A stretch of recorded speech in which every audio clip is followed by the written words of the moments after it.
Y escribimos un capítulo más dentro de ese particular libro, nunca mejor dicho, de historias peculiares, que, bueno, lo escribe en realidad siempre, cada semana, mi compañero y amigo periodista, escritor precisamente, Tony Cruz. Muy buenas noches, Tony. ¿Qué tal? ¿Cómo estamos, Rafa? Siempre un placer estar contigo aquí en este espacio. Pues el placer es mío siempre, por supuesto. Fíjate que venimos de una historia de ingleses muy bonita, bueno, bonita. La historia de los personajes no era tampoco, de algunos de los personajes no era tampoco muy agradable, pero bonita en el sentido de que hablábamos de literatura, una explosión literaria y tal. Hoy vamos a hablar también de personajes ingleses, pero bastante peores que los de la semana pasada. Sí, vamos a hablar de un episodio que ha pasado a la historia como la batalla de Cable Street y que, bueno, a juicio de los historiadores, eh, puede ser o se puede entender como el principio y fin del fascismo en el Reino Unido. Bueno, puede parecer un poco fuerte esta expresión, pero si uno visita Londres y, por ejemplo, antes, creo que ahora ya no está al Imperial War Museum, pues hay antes que vi por lo menos no lo vi, pero sí que había una muy buena documentación sobre este tema, sobre este episodio y sobre lo sucedido en una calle de Londres en la que se contuvo al fascismo, que en aquella época el fascismo, a ver, en cualquier época el fascismo es peligroso, pero en aquella época si cabe era incluso más inquietante por aquello de lo que se está viviendo en Europa tanto con Mussolini en Italia como con Hitler en Alemania. Era el arranque, digamos, de esta corriente ideológica que tan preocupantes y tan tristes consecuencias derivó luego con la Segunda Guerra Mundial. Porque al hablar de fascismo siempre se piensa en Italia, principalmente, donde se puede considerar que es la cuna de esta corriente política, por llamarlo de alguna forma. Se piensa en Alemania con el nacionalsocialismo. Se piensa un poco erróneamente en España, porque en España en realidad lo que hubo fue una dictadura militar, pero ni era fascista ni era nada. Se Uh -huh. puede pensar en otros países, Grecia, por ejemplo, con la dictadura de los coroneles, Chile, con Pinochet. Y nunca se habla de Reino Unido, y Reino Unido en ese momento, Tony, y ya te introduzco para que tú vayas contando qué sucedió y cuál es la historia de hoy. En Reino Unido el fascismo se estaba gestando de forma potente. Sí, sí, sí. Bueno, lo primero que hay que aclarar es que, porque siempre hay una tendencia muy absurda cuando hablan tanto los políticos como los opinadores u opinólogos que hay en España sobre el tema, que el fascismo arranca con Mussolini. Antes no había fascismo, ¿no? Porque es que Correcto. yo he llegado a leer, yo he llegado a leer que el gran capitán era fascista, o sea, y cosas de estas. O sea, que decir, bueno, los legionarios romanos podían ser fascistas por el fastio, ¿no? Pero Claro. porque ya usaban fastio, pero vamos, no eran fascistas como se suele entender ahora mismo, ¿no? O sea, vamos a poner el comienzo de la ideología fascista en Italia, que además era una ideología en origen hasta cierto punto obrera. Bueno, no olvidemos que Mussolini Mm. pasó de la izquierda más radical a la derecha más radical, porque generalmente también hay que decirlo, los extremos se suelen tocar. O sea que, pero bueno, en este caso Mussolini se desvió totalmente y creó él y otros el fascismo,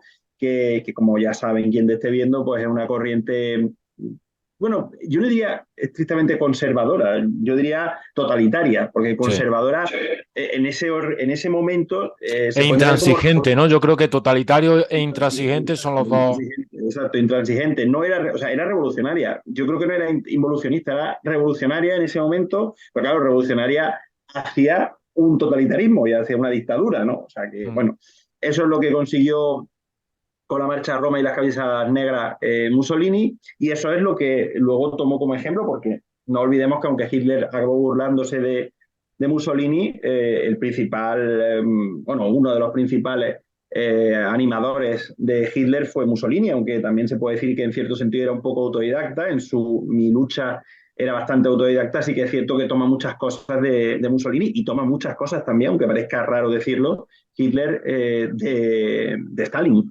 y de los proletarios, ciertas formas de actuación, ¿no? Entonces, bueno, hablamos del Reino Unido. Bueno, pues en el Reino Unido también hubo un partido fascista, la British Union of Fascists, ¿no? Que se funda en 1932 y que, bueno, pues sí que era un movimiento estrictamente fascista, nacionalista y que, cuidado, que llegó a tener bastantes seguidores, ¿no? Y eso que estamos hablando de un país, el Reino Unido, que no tenía una tradición antisemita, todo lo contrario, ¿no? A ver, a ver cómo digo esto. El Reino Unido es un país tradicionalmente, no quiero pegarme los dedos, pero lo voy a decir igualmente, racista. O sea, en el Reino Unido ha habido un segregacionismo muy fuerte. De hecho, en sus colonias estaba claramente diferenciado quién era el dueño y quién era el esclavo. Y sí, sí, el Reino Unido ha tenido una tradición muy racista, pero no antisemita. Quizás eso puede sonar paradójico, pero no. Es decir, los judíos fueron mucho mejor tratados en el Reino Unido, o mejor tratados, voy a decirlo a seca, que en el resto de Europa, o así se puede entender, aunque también es cierto que eso fue en tiempos más recientes, porque Eduardo I, estoy hablando de un año relativamente lejano en el tiempo, en 1290, le llegó a expulsar. O sea que en el Reino Unido se expulsó a los judíos antes Que en que en España. Castilla, por ejemplo, En ¿no? Castilla, efectivamente, mejor que en España, sí, Sí, que no así existía. que bueno, cuando se nos puede hablar desde el Reino Unido de que España es racista, pues le podemos decir sí, ¿no? Vale, gracias. Su tabaco, gracias, ¿no? Entonces, bueno, después de dicho esto, sí que exceptuó que en el siglo XX y en el siglo XIX, incluso también antes, en el siglo XVIII, los judíos eran bien acogidos o bastante bien acogidos en el Reino Unido, entre otras cosas porque entraron muy bien en ese sistema capitalista bueno, de producción, esa revolución industrial que demandaba ese tipo de profesionales, ¿no? Y en eso, pues los judíos de esa época, y en general los judíos de todos los tiempos, pues han sido los más listos del toreo, ¿no? Entonces, pues bueno, muchos judíos hicieron negocio en el Reino Unido, luego también lo hicieron en Estados Unidos, y allí, pues la figura de los judíos estaba muy bien tolerada y no había ese problema que sí que había pues, en el centro de Europa, en menor medida en el sur de Europa y bueno, y sobre todo, aunque parezca raro decirlo, porque todos asociamos a Alemania como el país más racista del mundo, sobre todo en el este de Europa, donde los pogromos estaban al orden del día y han estado al orden del día siempre, y si me apuras todavía hoy sigue habiendo bastante racismo y bastante nazismo, ahora mismo donde más nazis hay de Europa y del mundo, evidentemente, es en el este de Europa, aunque también puede parecer paradójico, ¿no? Bueno, eh, a ver, me he ido un poquito con la rama. Aquí va el dato, 183.000 judíos en Londres en 1930, sobre todo en la zona del East End. Ya, perdóname y permíteme que haga un pequeño paréntesis futbolero, porque entre otras cosas, no, porque entre otras cosas los judíos de Londres son los impulsores de un equipo como el Tottenham Hotspur, o sea que era el equipo de los judíos Histórico. y todavía hoy, bueno, uno de tantos, ha habido varios, pero ese quizás sea el más conocido de los equipos de fútbol que eran pues siempre muy de los judíos, ¿no? De Londres. Bueno, la historia es que, aunque sí que ha habido, sí que hubo en el Reino Unido algunos momentos en los que se dictaron algunas normativas, y eso también puede resultar curioso, eh, podía entenderse, o no, desde luego ahora se entendería como tal, antisemita, por ejemplo, una ley de 1905 que era la Alliance Act, que lo que hacía era poner controles migratorios sobre la aprobación judía, ¿no?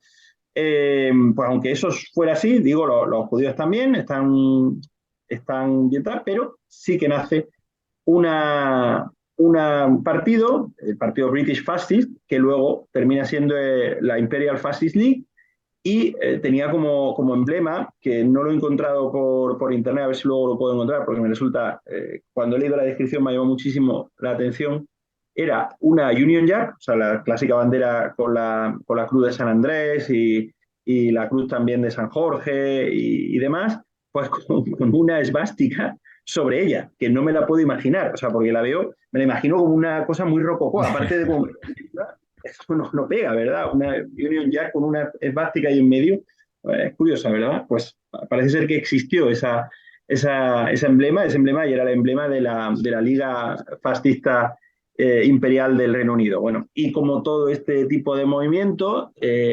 totalitario y demás, necesita un guía, un líder. Si en Alemania estaba el Führer y en Italia estaba el Duce, y en España estaba el generalísimo, aunque estoy muy de acuerdo contigo de que en España estrictamente no se puede decir que fuera un movimiento fascista, sino era otra cosa, porque Falange sí, sí que era un movimiento pseudo-fascista, pero realmente en España no gobernó Falange. O sea, que eso también hay que dejarlo muy claro. Correcto. Falange y Franco se llevan regular, Falange y la Hons por momentos también se llevaron regular, y sobre todo Falange y el Opus Dei se llevaron muy mal durante mucho tiempo. O sea, que eso ya en el final de la dictadura. Pero bueno, vuelvo a irme por la rama y no es cuestión de eso. El caso es que el equivalente a todos estos tipos que estoy hablando, tipos deleznables todos, pues en el Reino Unido se llama Oswald Mosley, que era un varón, era un tipo aristócrata, no era como, a diferencia de Mussolini o de Hitler, no era un tipo extraído de clase media-baja, era un señor, bueno, varón, sin ir más lejos, y aparte era político, es decir, él llegó a la Cámara de los Comunes muy joven, en el Partido Conservador, y bueno, de primeras, él mantiene una mentalidad parecida, que nadie me malinterprete, parecida a la de Winston Churchill en cuanto a ideología conservadora, imperialista, el esplendor, como suele pasar en este tipo de cosas. O sea, también, o sea, se deriva de un nacionalismo más o menos sano, un nacionalismo que se puede entender como patriotismo, bueno, a lo otro, a lo que ya terminó promoviendo, ¿no? Él decía al principio de su carrera que quería crear un mundo más noble, ¿no? Memoria de aquellos que habían muerto por su país. Y que cuando ya pasa la Primera Guerra Mundial, él entiende que había que despreciar a gente que no había luchado, que no había sufrido, y que aparecía a los ojos de la juventud comiendo y bebiendo sobre las tumbas de los compañeros muertos. Se refería, claro, al sistema de partidos inglés, el cual, por supuesto, pues quería acabar con él, ¿no? Él era un buen orador, él fue un buen orador, era, bueno, como todos estos, ¿no? Tanto como Hitler como Mussolini, Franco no, pero Hitler y Mussolini eran buenos oradores, y por eso, pues bueno, empieza a ganarse y a granjearse cierta fama, aunque también es curioso que esta unión fascista de británicos iba un poco a pasarse por momentos a posiciones cercanas a los laboristas, que los laboristas son, por si alguien está perdido, la facción izquierdosa El del Parlamento. socialismo, por decirlo de una forma. Se puede entender más o menos, aunque Aunque digamos son que mucho más conservadores, sí, sí. sí, no son estrictamente socialistas, ¿no? Bueno, pues el caso es que Mosley, después de pasar la guerra, decimos, él tiene una serie de postulados que sorprenden. Por ejemplo, se muestra contrario al Tratado de Versalles. El Tratado de Versalles fue una de las causas de la Segunda Guerra Mundial. Fue el tratado que puso punto y aparte, porque es quien dice, quien sostiene que la Segunda Guerra Mundial no es tal, sino es una continuación de la primera. O sea, que digamos que lo que hubo entre el 18 y el 39 lo que hubo fue un parón, pero realmente la guerra no se detuvo porque no se había resuelto bien la primera, ¿no? También está en contra, aunque también puede parecer paradójico, a que hubiera compatriotas suyos que participaran en la guerra civil rusa contra los bolcheviques, que puede llamar la atención, no con el ejército blanco, sino se muestra en contra de luchar contra los bolcheviques, ¿no? Extraño también, ¿no? A la ocupación de Irak por parte de los propios británicos, en fin, es como, es una ideología muy singular porque claro, digamos que juega un poco a dos manos, ¿no? Es más, él se declaraba pacifista, porque, claro, se declaraba pacifista atendiendo a las circunstancias que se están dando en Europa. Es decir, él no quería que el Reino Unido luchara contra Alemania, contra el Imperio Alemán, contra el Tercer Reich, claro, y porque se estaba gestando en esa época en Europa lo que se estaban creando eran dos corrientes claras de opinión. Una que decía que a Hitler había que dejarle porque bueno, ya se cansaría de someter territorio, ya dejaría de un lado su imperialismo, y esa era la que sostenía, por ejemplo, Chamberlain o Daladier, que eran los políticos que en ese momento pues, estuvieron en el pacto de Múnich. Daladier ya tengo dudas, espérate, que ahora lo voy a mirar por si acaso. Sí, Chamberlain seguro. el presidente de la República Francesa creo que era Daladier, vamos. Eso es lo que iba a recordar y lo voy a mirar para no meter la pata. pero en ese pacto, pues ese acuerdo de Múnich del 38 lo que hizo fue poner un punto y aparte a la situación en, sí, exacto, da la diera, así, a la situación bélica o prebélica que había en Europa, ¿no? Y claro, este señor Mosley se puso del lado de la paz, claro, de la paz porque lo que no quería era que el Reino Unido se la viera con Alemania porque él era filonazi, él de hecho se reunió con Hitler y también mostró su oposición a la abdicación de Enrique VIII, no, de Enrique no, de Eduardo VIII, que fue el rey que, como ya también sabrán tus cultos televidentes, se mostró más partidario de Hitler que de su propio gobierno. Y era un rey, era un monarca filonazi. Habría que ver qué hubiera pasado si este señor no se hubiera enamorado de Wally Simpson, porque la historia es curiosa, como también supongo que sabrás y sabrán, este señor, Eduardo VIII, se enamora de una norteamericana un poco singular, que además está divorciada, y le hacen optar entre la corona y su amor o su pasión por esta señora. Él eligió el amor y que él abdicara, porque no le quedó otra opción, supuso que llegara al poder un rey muchísimo, o a mi juicio, muchísimo más digno como Jorge VI, que sí que le plantó cara a Hitler y fue, digamos, un magnífico aliado. Recomiendo la película, por supuesto, El discurso del rey, por si alguien no la ha visto. Para mí es de las mejores películas que se han hecho en los últimos tiempos. Pues bueno, fue un rey muy digno. Bueno, pues esta es la situación un poco en general en la que se movía el Reino Unido y en general se movía Europa en estos tiempos. Esta British Union of Fascists que, claro, pues quiere llegar al poder. Efectivamente, quiere llegar al poder y un día, en un momento dado, estoy buscando la fecha para que no se me pase ser totalmente certero al dar la fecha, porque no recuerdo exactamente la fecha en la que tuvo lugar, el 4 de octubre de 1936, en el East End, hubo una marcha de seguidores de la Unión Británica de fascistas, pues ahí estaban las huestes vestidas completamente, daría miedo, ¿eh? Nos imaginamos por el East End, una zona que, como he dicho antes, era donde había mayor concentración de judíos de Londres, y yo imagino esa escena, ¿no? De miles de manifestantes vestidos de negro, intimidando, tratando bueno, de imponer su ley y bueno, y a ver hasta dónde iban a llegar, porque querían dar un poco hacer como la marcha hacia Roma de Mussolini, ¿no? Pero en Londres. Entonces, pues ellos querían pasearse tranquilamente por ahí. ¿Y qué pasó? Pues que les pararon. Bueno, lo de tranquilamente entre comillas.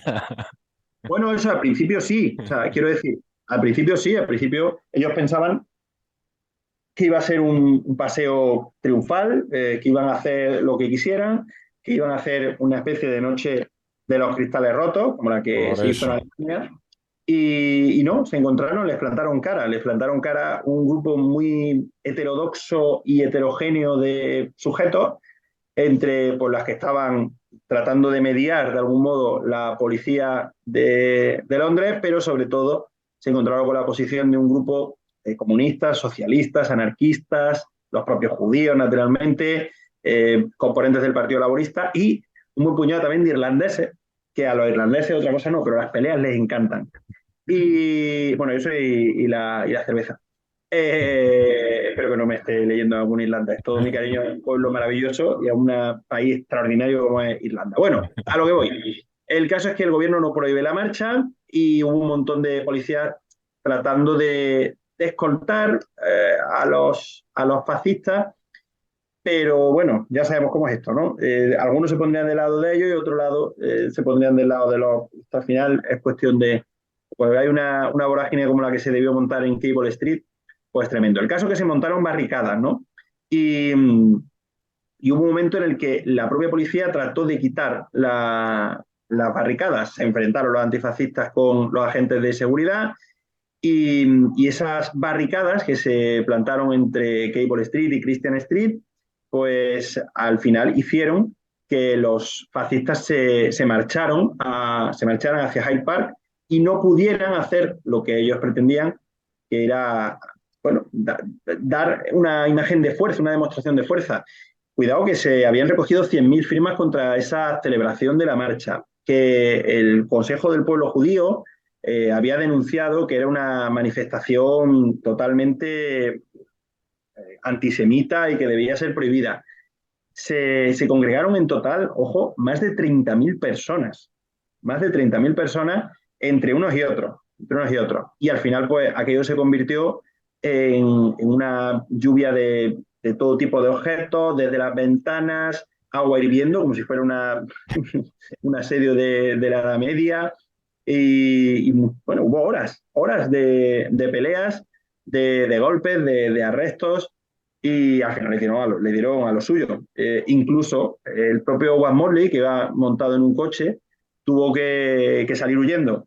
Fue perseguido y tuvo que salir huyendo de Cable Street y, bueno, y a partir de ahí, pues, digamos que se le puso un punto y aparte a las aspiraciones de Morley de alcanzar el poder, porque, insisto, era una marcha que pretendía como último fin demostrar fuerza, demostrar que podían intimidar a los judíos de Londres y, en última instancia, pues adquirir más potencia en las urnas que le pudiera hacer llegar al poder, ¿no? A partir de ahí, incluso también, no es solo eso, sino que el gobierno se dio cuenta, el gobierno de Churchill, que no podían permitir que este tipo de actos se llevaran a cabo en un país con esa tradición demócrata como es la que tiene y sigue teniendo. Ha tenido durante muchos siglos y tiene todavía el Reino Unido, ¿no? Así que decidieron prohibir todo tipo de uniformes en manifestaciones políticas a partir de 1937, ¿no? Eh, este fallo en la exhibición de poder hizo que Mussolini también empezara a darse cuenta de que Morley no iba a poder hacer lo que él había conseguido hacer en Italia y al final pues acabó siendo encarcelado Mosley. O sea, no solo no consiguió alcanzar su objetivo, sino que cuando Alemania invade Noruega en 1940, se le acusa de colaboracionismo y acaba en la cárcel, ¿no? El final de Mosley, pues bueno, pues como derrotado de la guerra es el exilio, porque Mosley no le gusta la Europa y en concreto el Reino Unido que queda después de la guerra, pues se marcha a Francia y acaba marchándose al continente donde vive junto al rey que para él era su rey, Eduardo VIII, ¿no? Y, y al final, pues allí pasa su vida y allí pues acaba falleciendo en un pueblecito no sé, duró el hombre, 84 años, murió en 1980. Siempre mantuvo bueno, nunca se arrepintió y es más, fíjate, hasta qué extremo, ¿no? Y hasta qué situación puede llegar a entenderse el tema de la democracia en el Reino Unido, ¿no? Morley llegó a disputar a participar en unas elecciones generales en el Reino Unido en 1966. O sea, se presentó el tío después de Tozo, se llegó a presentar a una elección en 1966, claro, tuvo muy poquito éxito y a partir de ahí pues ya dijo hasta aquí. Se retiró en el 68 y fíjate también otro detalle curioso que estoy viendo y que no conocía y que me fascina de su biografía y que demuestra un poco, bueno, la paradoja, ¿no? del sistema británico. En el 77 le nominaron para el cargo de rector de la Universidad de Glasgow. Yo digo, bueno, pues, estamos hablando de una persona de Méritos, 81 años. méritos grandes. Sí, pero no sé, me sorprende mucho. Y más de una localidad como Glasgow, ¿no? Que bueno, pues bueno. Lo dicho, esta es la historia de Mosley, esta es la historia de cómo acabó, bueno, pues perdiendo esa batalla de Cable Street y cómo, bueno, al final el fascismo no se pudo imponer, no pudo imponer sus ideales y su totalitarismo en un país como el Reino Unido, que afortunadamente pues se mantuvo firme y pues en parte gracias a su tenacidad en la lucha contra Hitler, pues la guerra, que nunca se sabe cómo hubiera acabado y qué hubiera pasado, pero la Segunda Guerra Mundial acabó a favor de las democracias occidentales y no a favor de ese nazismo que acabó con la vida de tantísimas personas, especialmente de judíos durante esos años infames. Oswald Mosley, que aparece representado en una serie muy interesante, Peaky Blinders, Ujú. aparece ahí representado. Muy brevemente, Tony, ¿cómo habría cambiado todo? Porque me estoy acordando también de Charles Lindbergh, un Mm. héroe estadounidense, el primer hombre, la primera persona en cruzar el océano Atlántico en avión.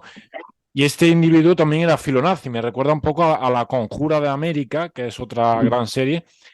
Lo que habría variado si, por ejemplo, Mosley hubiera conseguido el poder en Reino Unido y algún tipo como Charles Lindbergh, que era abiertamente filonazi, era abiertamente seguidor de Adolf Hitler, también se hubiera hecho con el poder en Estados Unidos. Pues sí, y hay bastantes, eso se le llama ucronía, ¿no? Y hay bastantes obras que merece la pena leer, que son ucrónicas y que cuentan un poco el mundo que hubiera quedado si se hubiera cambiado el curso de la historia. Hay una especialmente buena, que recomiendo, El hombre en el castillo, de Philip K. Dick, que cuenta un poco qué hubiera sucedido si, eso sí, Alemania, Italia y Japón hubieran derrotado a los aliados. Está muy bien ese libro, está muy bien escrito y aparte es muy singular, ¿no? Lo que cuenta Dick en su historia es que los Estados Unidos son controlados la mitad por Alemania y la mitad por Japón. Claro, la zona más del oeste pues acaba siendo como una parte, se le llama los estados del Pacífico y queda como una parte, un dominio japonés, y la otra pues está ocupada por los alemanes, con una cierta autonomía, pero también dividido en áreas japonesa y alemana, ¿no? Y bueno, pues en la novela Martin Bormann es el líder de Alemania. Martin Bormann era el brazo derecho de Hitler, que según Dick, después de la guerra queda afectado por la sífilis y se queda postrado. Y bueno, pues la historia es que el origen de todo es que hubieran, porque eso sí que podía haber pasado, si en vez de caer la bomba atómica en manos, el proyecto Manhattan hubiera salido mal y la bomba hubiera sido alemana o japonesa, pues probablemente la historia hubiera cambiado totalmente, ¿no? Y bueno, pues no voy a contar más de la historia Correcto. del Hombre del Castillo para que quien la quiera ver, la busque. Yo particularmente la recomiendo y merece muchísimo la pena. Y es un pedazo de libro y que va perfectamente a colación de eso que me has dicho de qué hubiera pasado, ¿no? Pues eso, probablemente el mundo el mundo de hoy sería radicalmente diferente con el, evidentemente, a primeras muy malo, infinitamente peor, ahora mismo no se sabe lo que hubiera sido, hubiera pasado, pues distinto, muy distinto. Pues sí, señor. Pues qué gustazo siempre hablar con Tony. Tony, seguimos para la próxima semana, ya iremos pensando. Como siempre, muchísimas gracias. Un abrazo fuerte.